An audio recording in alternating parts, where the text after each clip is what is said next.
Plant health याच्यावरती आता एक बऱ्यापैकी जागरूकता शेतकऱ्यांच्या मनामध्ये येते आणि त्या हिशोबाने काम करताना पण दिसत आहे. पण तरीही प्लांट मटेरियल काय असावं, प्लांट मटेरियल कुठून घ्यावं, प्लांट मटेरियलचे चांगलं किंवा वाईट त्याला काय क्रायटेरिया असतो किंवा ते कशा पद्धतीनं गणलं जातं, हा एक फार महत्त्वाचा मुद्दा मिसिंग आहे आपल्याकडे आणि तो गेली कित्येक वर्ष मिसिंग आहे. त्याचे मोठे परिणाम कदाचित आपण आता भोगतोय. त्याचं आकलन किंवा त्याचा ॲनालिसिस कोण कसं करत असेल याच्याबद्दल मला नक्की माहिती नाही, पण मी एक गोष्ट सांगू शकतो की त्याचा मोठा परिणाम सध्या आपल्या फ्रूट क्वालिटीवरती, एकूण उत्पादनावरती सरळ होतोय. मग आता याच्यामध्ये काय करायला पाहिजे, तर आज जो मुद्दा त्यातला घ्यायचा आहे तो आहे म्हणजे रूटस्टॉकचं सिलेक्शन. आता मला जी माहिती आहे किंवा जितकी माहिती आहे किंवा ज्या चर्चा आपण बघतोय किंवा ऐकतोय, तर त्याच्या हिशोबाने साधारणतः मोठ्या प्रमाणावरती मी म्हणतो ऑलमोस्ट सगळेच बागा आपल्या सध्या ह्या डॉगरीज रूटस्टॉकवरती आहे. अनेकदा जेव्हा डॉगरीजच्या संबंधित कम्पेअर करायचा विचार करायचा ठरला किंवा लावायचं ठरलं दुसरं, तर अनेकदा असं विचार येतो का हे डॉगरीज रूटस्टॉकच्या विरोधात आहे का काय, किंवा यांना त्या हिशोबाने त्याला नकार द्यायचा आहे का काय. तर मी म्हणेल ही फार संकुचित विचार झाला. हा इतका संकुचित विचार द्राक्ष शेतीमध्ये करून नाही जमत. डॉगरीज हा एक चांगला रूटस्टॉक आहे, याच्याबद्दल काही दुमत असण्याचं कारण नाही, परंतु सगळ्या व्हरायट्या सगळ्या रूटस्टॉकवरती सारख्याच परफॉर्म करतील असं नसतं. मग आता याच्यामध्ये जसं थोरात असतील ते तुमच्या रॅम्सेवरती काही रेड ग्लोबचं ट्रायल करताय किंवा झाले आहे, किंवा आम्ही पोल्सन क्रिम्सनच्या भरपूर ट्रायल्स करून भरपूर बागा चालू आहे. पोल्सनवरच आम्ही सुधाकर किंवा इतर व्हरायट्या सध्या लागवड करण्याचा प्रयत्न सगळे शेतकरी करताय. माझं व्यक्तिगत मत आहे की अशा पद्धतीनं सुद्धा रूटस्टॉक सिलेक्शन करणं तितकंसं फायदेशीर म्हणा किंवा तितकंसं योग्य ठरणार नाही. एक प्रॉपर टेस्ट ब्लॉक तयार होणं आणि त्याच्यावरती काम होणं, म्हणजे जसं चुनखडीयुक्त जमीन असेल जिथे 6 ते 8% वर चुनखडी असेल तर तिथे 140R रोगेरी, SO4, रॅम्से सारखे रूटस्टॉकचं सिलेक्शन आपण तिथे प्राथमिकतेने करायला पाहिजे आणि मग लो विगरस किंवा इतर रूटस्टॉकवरती जायला पाहिजे. सगळ्यात मोठी चूक कुठे झाली आतापर्यंत रूटस्टॉक सिलेक्शनमध्ये, तर मला असं वाटतं की आपण समजा डॉगरीजच्या प्लॉटमध्ये कुठेतरी 1 लाईन 2 लाईन दुसऱ्या रूटस्टॉकच्या लावल्या आणि त्याच्यावरती आपण समजा पोल्सन लावली असेल, कुणी 110R लावली असेल, कुणी इतर रॅम्से लावली असेल.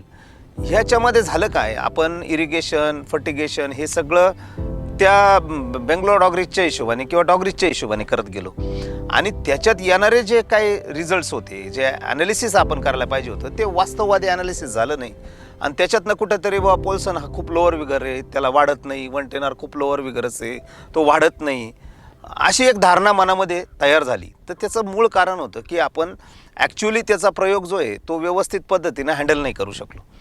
माझं मत आहे आत्ता की आपल्याकडे साधारणतः नाशिक भाग असो, लातूर असो किंवा सांगली भाग असो, जे मेजर मी म्हणतो, बाकी इतर इंदापूर किंवा फलटण इतर परिसरामध्ये देखील मेजॉरिटी जमिनी आपल्या ह्या क्लेलोम किंवा क्ले कंटेंट हाय असणाऱ्या जमिनी किंवा क्लेई सॉईल म्हणतो आपण त्याला, ते आहे.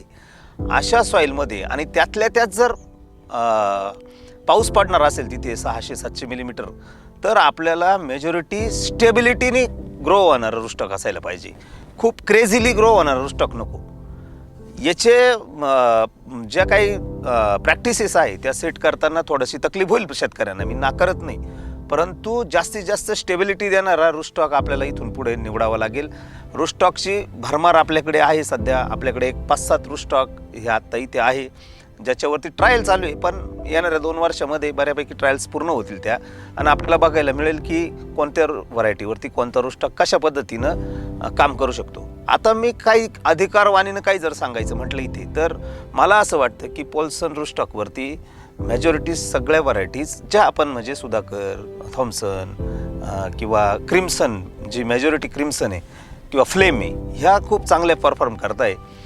हे करत असताना बाकीच्या सगळ्या इरिगेशन मॅनेजमेंट आणि न्यूट्रिशन मॅनेजमेंटवर किंवा क्रॉपलोड मॅनेजमेंटवर जर आपण काम केलं तर निश्चितच कमी बाळीवर जाणं, कमी गोळी होणं, त्याच्यामध्ये कमी हे होणं, गळकूज होणं, क्रॅकिंगच्या संबंधी सुद्धा थोडीशी राहत त्या ठिकाणी आपल्याला मिळू शकते. रामसे सारखा रुस्टॉक माझ्या मते खूप जबरदस्त दुर्लक्षित राहिला. रामसेवरती सुद्धा काम होणं गरजेचं आहे.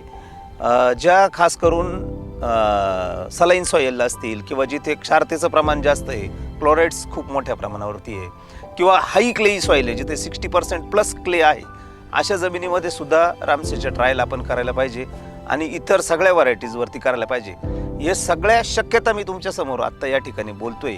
पण जे तरुण शेतकरी आता काहीतरी नवीन गोष्टी करू बघताय किंवा न्यू व्हरायटीच्या बाबतीत पण आपण काम करायला सुरुवात केलेली आहे, तर त्याच्यामध्ये सरसगट एकाच रुस्टॉकवरती काम होणं मला वाटतं कुठेतरी रिस्की राहील.